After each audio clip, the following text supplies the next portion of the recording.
ஏன் இந்த கொர்நேலியு தேவ பக்தி உள்ள மனுஷனை தேர்ந்தெடுக்க வேண்டும்? நான் இதை படித்துக் கொண்டிருக்கும் பொழுதே எனக்கு இன்னொரு ஞாபகம் அது வருகிறது.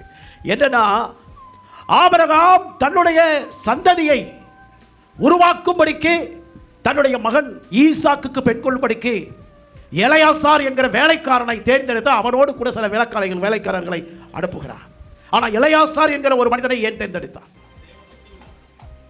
போகும் பொழுது ஆபிரகாம் அங்கே என்ன நடக்கும் என்று சொல்லவில்லை. என் மகனுக்கு நீ பெண் கொள்ள வேண்டும்.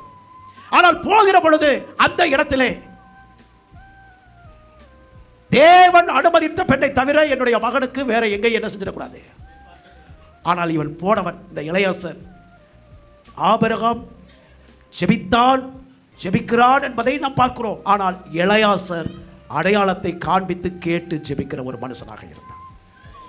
இந்த எலெயாசாருடைய வாழ்க்கை எப்படி இருந்தது? ஆபிரகாம் தேவபக்தி உள்ள மனுஷனாக இருக்கிறான். ஆபிரகாமுடைய வேலைக்காரனும் தேவபக்தி உள்ள மனுஷனாக இருக்கிறான்.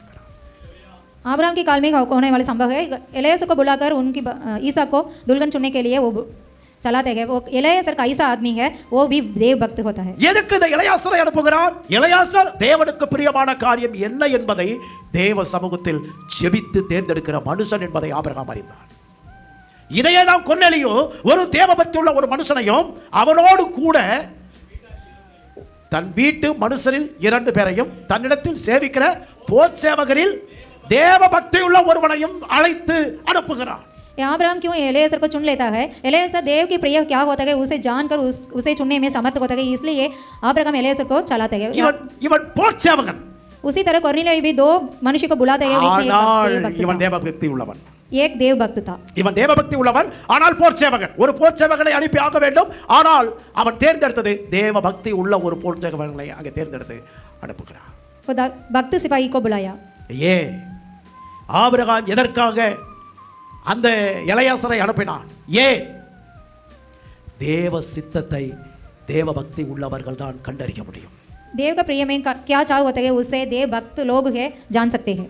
எல்லாரும் போய் தேவ சித்தத்தை அறிய முடியாது. தேவபக்தி உள்ள மனுஷன் தான் தேவ சித்தத்தை அறிய முடியும், நிறைவேற்ற முடியும். देव सिद्ध को सभी लोग नहीं जान सके, देव भक्त ही जान सके. ऐसे ही कोर्नेलियु उस भक्त सिपाही को बुलाते हैं. எத்தனை பேருக்கு நான் பேசுறது விளங்குது? कितने लोग समझ पा रहे हैं? தேவபக்தி உள்ள ஒரு மனுஷன் தான் தேவ சித்தத்தை அறிய முடியும், தேவ சித்தத்தை என்ன செய்ய முடியும்?